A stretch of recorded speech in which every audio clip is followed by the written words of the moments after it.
Today, we're going to be discussing all the different types of commercial low slope roofs, and there's a lot of them. Most common right now is TPO.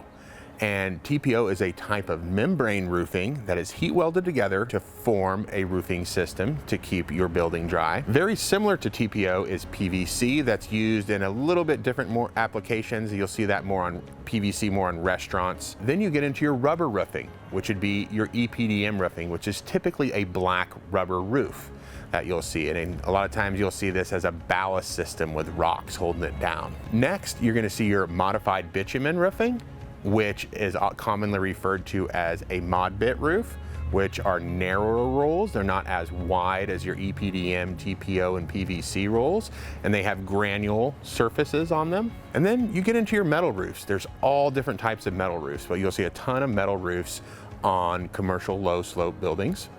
And finally, a new trend is the upside down roof, which can kind of be like where you put vegetation or you have a green roof on top, or you'll see on some like hotels where they want to have a nice area for you to look out on. Or you can put pavers on them.